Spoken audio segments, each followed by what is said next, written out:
Olá, seja bem-vindo. Está começando o DC Notícias Web nesta quarta-feira. Veja os destaques dessa edição.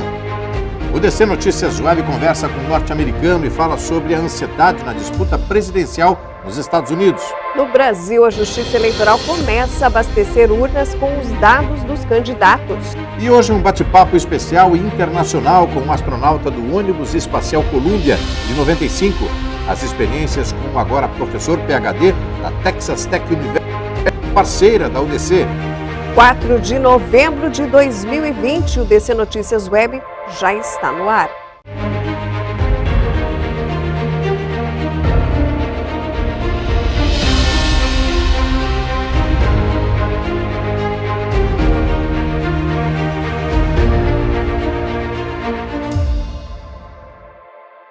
O DC Notícias Web desta quarta-feira começa com a indefinição do processo eleitoral nos Estados Unidos.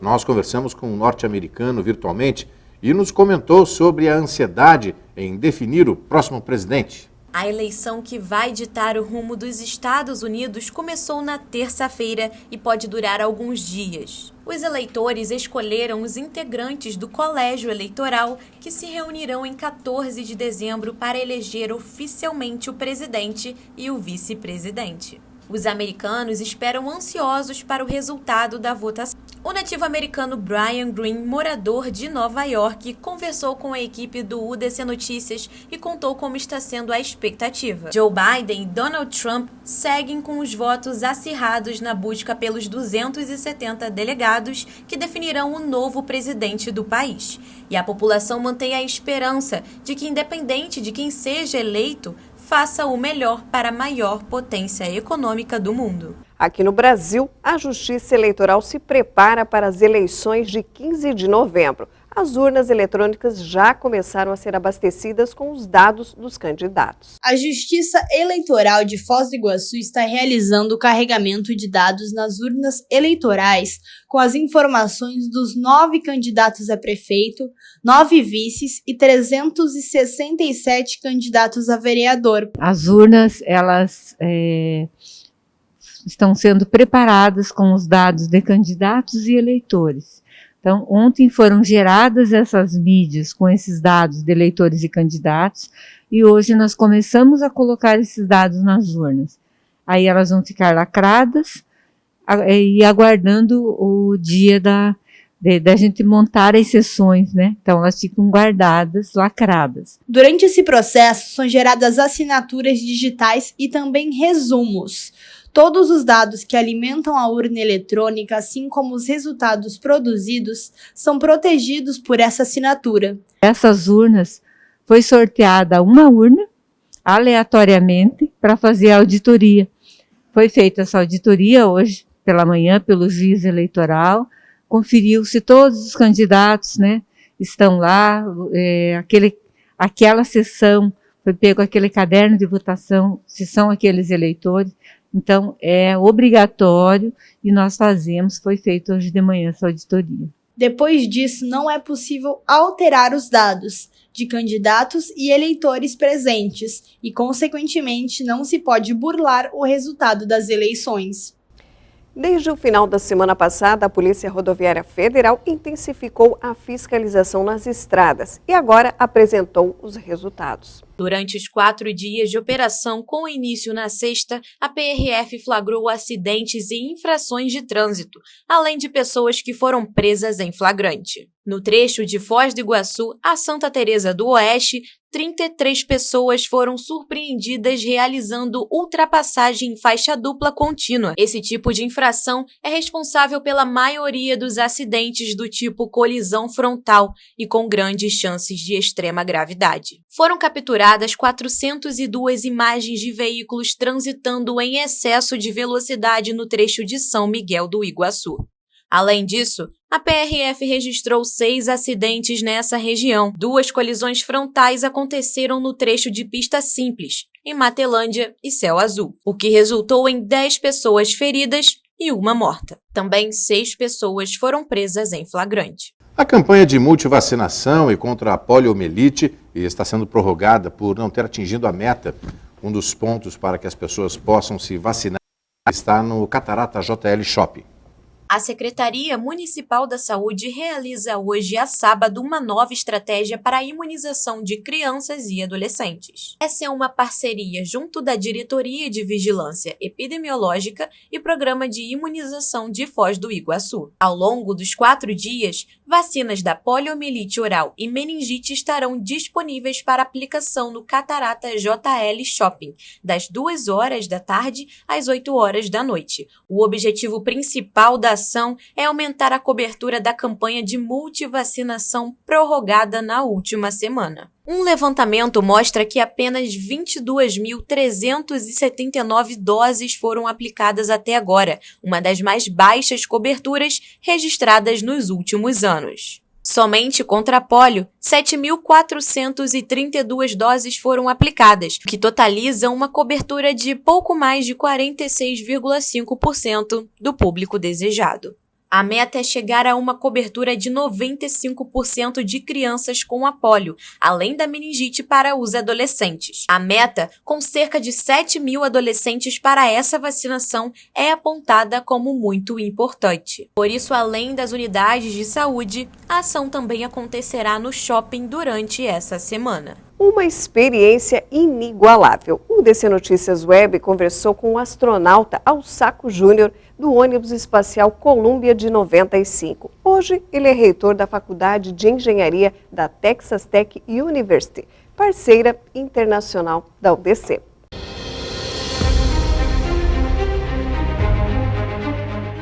Começando então nesse UDC Notícias Web, entrevistas, recebendo uma personalidade, uma referência internacional, o professor PhD Alsaco Júnior. Ele é reitor da Faculdade de Engenharia da Texas Tech University e tem uma experiência sensacional e você já vai entender por quê. Eu, antes de mais nada, gostaria de agradecer demais a sua presença, professor, aqui no DC Notícias Web, pela sua participação, pela sua referência aqui com a gente em Foz do Iguaçu. Obrigado por me receber. Professor, antes de mais nada, gostaria também de enviar um recado para o senhor, da família Prado, da professora Rosicler, nossa reitora da UDC, o professor Fábio, pró-reitor, doutora Cir. Eles têm um carinho muito grande pelo senhor, me pediram para externar esse carinho, esse abraço ao senhor, professor. Estou mandando abraços e beijos também. O professor Fábio é uma pessoa incrível, sua família é maravilhosa. Sempre que estive no Brasil, sempre me trataram muito bem e nos divertimos muito juntos. Professor, falando então já, nossa primeira pergunta, falar um pouquinho sobre essa parceria que a UDC tem com a Texas Tech University, cada vez mais solidificada, professor. Sim, é uma parceria muito importante para nós. Não somente enviarmos muitos dos nossos alunos para a UDC para fazer pesquisas, mas também temos uma grande relação com a UDC e esperamos ter muitos dos seus alunos aqui, eventualmente, para fazerem faculdade de engenharia. Estudantes brasileiros são muito dedicados e inteligentes e sua presença enriquece a nossa universidade. Professor, falando dessa parceria, eu acho que é muito importante a gente destacar que já alunos aí da Texas Tech estiveram já, alguns grupos daí estiveram aqui na UDC, nessa troca de experiências e enriqueceram demais também o aprendizado dos alunos daqui. Essa troca de experiências, principalmente de alunos também, é fundamental, não é, professor? Eles aprendem muito como outros países lidam com os mesmos problemas relacionados à água que temos aqui em Lubbock. Essa parte dos Estados Unidos é muito seca, ao contrário de onde vocês estão, que é muito úmida. Então aprendemos muito como vocês tratam a água, como geram energia a partir da água. E nossos estudantes aprendem com vocês e trazem esse conhecimento de volta para descobrir soluções para as coisas que forem fazer. Eles também amadurecem. Então, eles vão para aí. E sob a orientação do professor Fábio e outros, e trabalhando com outros estudantes brasileiros, têm uma melhor visão de mundo, do jeito que o mundo funciona. Às vezes, nos Estados Unidos, enxergamos as coisas de um ponto de vista, mas quando eles vão para o exterior, encontram pessoas felizes e inteligentes em todos os lugares. Veem que todos enxergam coisas diferentes de maneiras diferentes. É importante que nossos estudantes saibam disso. pois queremos que sejam cidadãos globais e entendam todos os lugares do mundo.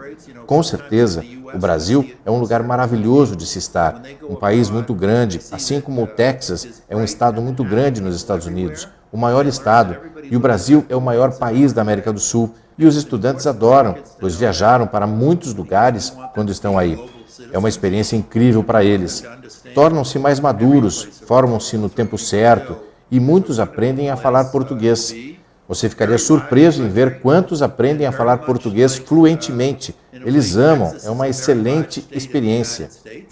Professor, eu já falo um pouquinho mais sobre pesquisa, que é extremamente importante, e o senhor tem, assim, uma vida inteira de estímulo à pesquisa. Mas antes eu queria falar um pouquinho para o telespectador sobre a sua experiência fantástica, que deve ter sido algo sensacional, no ônibus espacial Columbia. Que sensação foi essa de estar 16 dias no espaço, vendo a Terra? Como é que é essa experiência, professor? Estar no espaço é uma experiência maravilhosa. É algo inimaginável. Você vê a beleza do universo. Você percebe que a Terra é um pequeno grão de areia em uma praia gigante. E isso torna você muito humilde. Você percebe que os seres humanos são muito insignificantes no esquema geral das coisas.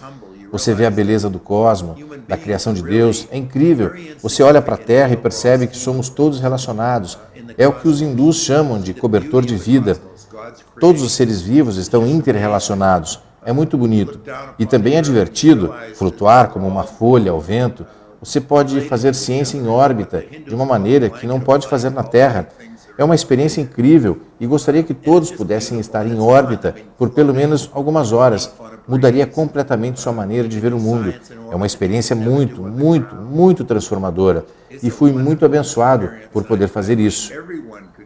Professor, para quem desconhece toda essa funcionalidade e preparação para quem vai para o espaço, como é que é feita essa preparação anterior à viagem? O que muda de alimentação, de preparo físico? O que muda na vida de cada um de vocês que foram nessa experiência? A preparação leva bastante tempo. A preparação para o voo levou 3 anos. No primeiro ano conhecemos toda a tripulação. Corríamos juntos todas as manhãs, cerca de 5 a 6 quilômetros. Tínhamos aulas sobre como fazer as coisas em órbita, como consertar a nave se algo acontecesse. Todos devíamos saber como pilotar a nave, caso alguém ficasse incapacitado. Íamos para a academia à tarde. Passávamos muito tempo nos exercitando para estarmos preparados para voar. Além disso, tínhamos uma dieta restrita para deixar a gordura corporal em cerca de 11%, equivalente a de um jogador de futebol. Foi muito trabalhoso, mas divertido. No meu caso, eu desenvolvi os primeiros cristais de drogas anti-HIV em órbita para ajudar a desenvolver medicamentos antirretrovirais para HIV/AIDS. Então, nós treinamos para isso. Fizemos isso em órbita e isso deu origem a alguns dos medicamentos para o HIV e muitos medicamentos para câncer. Então, fiz muita ciência em órbita. Fui para fazer muita ciência. Precisei saber muita teoria e prática na Terra. E é claro, as coisas não funcionam da mesma forma em órbita e na Terra. E é para isso que eu estava lá. É que os humanos fazem ajustes e aprendem a fazer coisas melhores. Mas foi muito treinamento. No segundo ano, treinávamos 6 dias por semana. E no último ano, treinávamos 7 dias por semana. Um mês antes do lançamento, eles nos deram 2 semanas de folga e então partimos. Então, primeiro ano, 5 dias, segundo ano, 6 dias e terceiro ano, 7 dias por semana. E trabalhávamos no momento em que acordávamos de manhã, por volta das 5h30, quando íamos correr, até a hora de dormir, por volta das 21, 22 horas. Dias longos, mas divertidos. Professor, nessa sua missão, nessa experiência, o que a missão foi buscar no espaço? Que tipo de pesquisa, que tipo de estudo foi realizado nessa sua viagem? Eu sou engenheiro químico, mas minha área de pesquisa era a ciência dos materiais. E aquela foi uma missão de pesquisa de ciência dos materiais. Fiz não apenas as pesquisas biológicas e terapêuticas, que já comentamos, mas também trabalhei no crescimento de cristais de zeólitas. As eólitas são catalisadores para converter petróleo em gasolina. Então estávamos tentando descobrir maneiras mais eficazes de obter mais gasolina de um barril de petróleo através do desenvolvimento desses cristais. Também desenvolvemos muitos cristais eletrônicos. São os que utilizam nos videogames que as crianças jogam, com imagens de alta resolução de cristais eletrônicos. E estávamos tentando descobrir como lidar com os defeitos, coisas que fazem os cristais não ter alta resolução. Trabalhamos muito nisso. Estudamos muito a combustão. As coisas queimam diferente no espaço. Por exemplo, se você acender uma vela aqui na Terra e virá-la de cabeça para baixo, você queimaria os seus dedos, pois o ar ao redor aqueceria e você queimaria os seus dedos. Mas em órbita, se eu segurar a vela de cabeça para baixo, a chama fica parada, não queima os dedos, não faz nada nesse sentido. Não temos o fluxo de calor por convenção. Então podemos estudar coisas do tipo como as chamas se espalham na Terra em um prédio muito alto. É muito similar. Aprendemos muitas coisas que podemos traduzir na Terra sobre como as chamas se espalham, sobre combustão, como fazer cristais mais perfeitos aqui na Terra, para termos melhor eletrônica. Aprendemos muito sobre terapêutica, o que funciona e o que não funciona. E esse trabalho continua na Estação Espacial Internacional. Continuam pesquisando sobre isso. É por isso que a Estação Espacial Internacional é considerada um laboratório internacional de pesquisa. E no futuro, acredito que não serão astronautas profissionais, mas sim cientistas que estarão indo para a Estação Espacial, talvez muitos brasileiros. Muitas pessoas estarão trabalhando para companhias para desenvolver produtos ou aprender a fazer produtos aqui na Terra a partir da pesquisa que fazemos em órbita. É uma grande oportunidade para nós. Estamos apenas começando. Professor, vamos falar sobre pesquisas, continuando a falar sobre pesquisas, que é extremamente importante. O senhor tem mais de 200 publicações, entre capítulos, entre livros, enfim. O que o senhor passa nessas publicações, grande parte delas, que tipo de experiência, que tipo de estudo o senhor passa para quem tem interesse em ler as suas publicações? Minhas publicações dividem-se em 3 diferentes áreas. Uma área é na educação, como educar pessoas técnicas, o que eu chamo de futuro da educação e engenharia. Algumas são na área de crescimento de cristais de zeólitas, tanto em órbita quanto na Terra. São materiais muito importantes para a indústria do petróleo, para converter petróleo em gasolina. Mais recentemente, muitas publicações têm sido no desenvolvimento de matrizes de fios quânticos e biosensores. Matrizes de fios quânticos são materiais naturais que têm fios do tamanho atômico, que circulam naturalmente pela natureza e usam fótons para transferir energia ao invés de elétrons, o que é normalmente utilizado nos circuitos eletrônicos. A ideia para o futuro é fazer toda a fiação eletrônica com fótons, pois fótons não produzem tanto calor. Como, por exemplo, o computador precisa ter um ventilador para dissipar o calor. E se você usar fótons, não precisa fazer isso. São muito mais eficientes energeticamente. Fótons também viajam 3.000 vezes mais rápido que elétrons. Então tudo vai ser mais rápido. É apenas o começo. Essa tecnologia não sairá pelos próximos 20 anos, mas é o início dessa tecnologia. Trabalhei muito nisso. E biosensores. Biosensores são o que chamamos nos Estados Unidos de Point of Contact Medicine, o que significa que se houvesse um acidente de carro, por exemplo, poderia-se colocar uma gota de sangue em um chip e informar ao médico exatamente o que está errado com o paciente. A informação seria transferida para um celular e, quando o paciente fosse levado ao hospital, os médicos já saberão o que estão esperando. Assim, podem dar um melhor tratamento às pessoas. Estou no processo de desenvolver muitos desses biosensores. Então, educação na engenharia, cristais de zeólitas e catálise, matrizes de fios quânticos e biosensores são as áreas sobre as quais escrevi as 200 publicações. And quantum wire arrays and biosensors are the areas that I've done those 200 papers in. Professor, o senhor é um grande incentivador do desenvolvimento, da pesquisa. Uma prova disso desde 2011, quando o senhor entrou na Texas Tech, o senhor arrecadou mais de 300 milhões de dólares justamente para isso, para essa evolução na área da educação. Fale um pouquinho sobre isso, a importância desse estímulo, desse incentivo, desse desenvolvimento na educação, professor. Construímos um prédio para estudos nessas áreas e contratamos membros da Academia Nacional, contratamos estudantes, inclusive estudantes brasileiros, para trabalharem nessas áreas. Temos cerca de 8 estudantes brasileiros fazendo o seu PhD nessas áreas e trarão de volta para o Brasil a tecnologia de energia eólica, de gás natural, quando voltarem, quando terminarem seus estudos. Também construímos um novo edifício de engenharia de petróleo de cerca de 24 milhões de dólares, com tecnologia de ponta, 40 milhões de dólares em bolsas de estudos, muitas coisas diferentes, tudo para apoiar os estudantes. Por exemplo, quando os estudantes brasileiros são aceitos aqui, pagamos pela sua educação. Não queremos que fiquem nos Estados Unidos, no sentido de que preferimos que voltem para o Brasil e ajudem o Brasil a melhorar sua economia. Essa é a nossa intenção.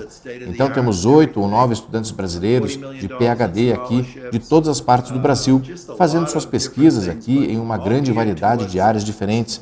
Na área da energia, da água, infraestrutura e engenharia médica. Essas são as 4 áreas em que eles trabalham.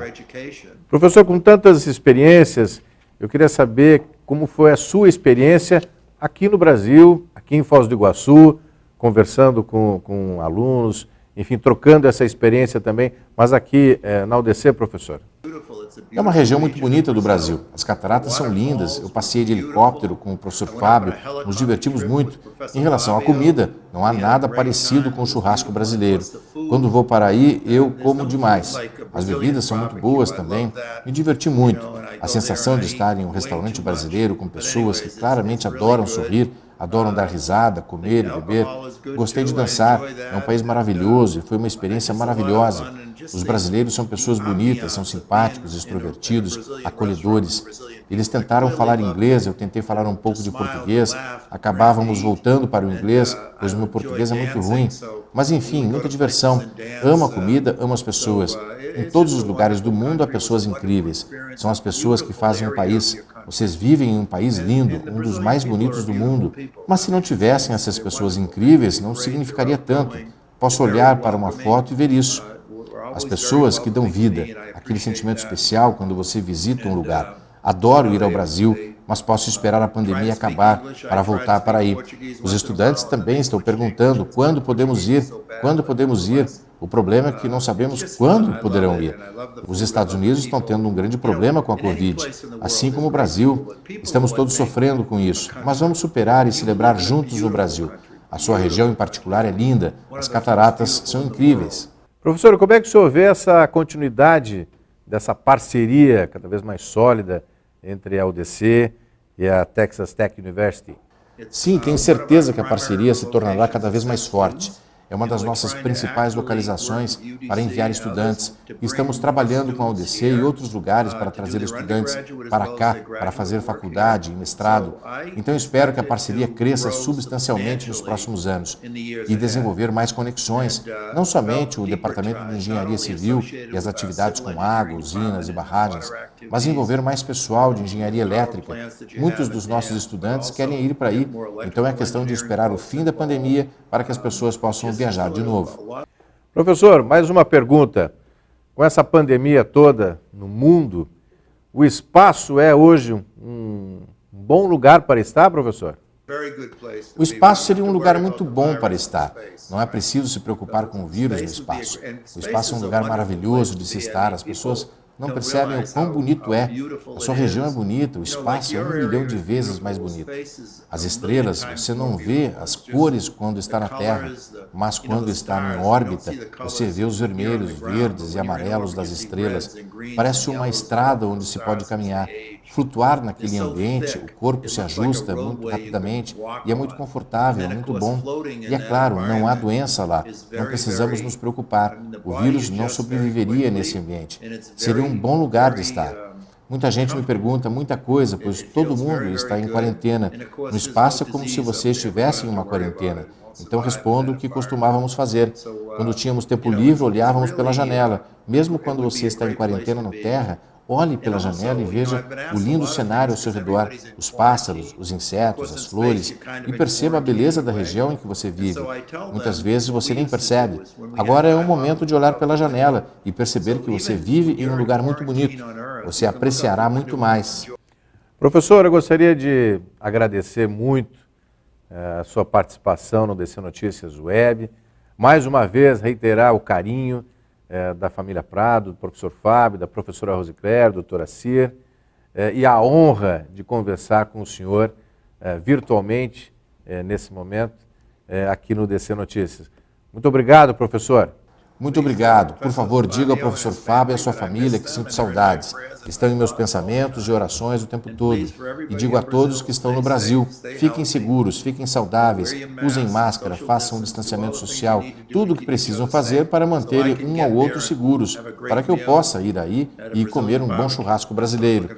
Muito obrigado e um ótimo final de semana.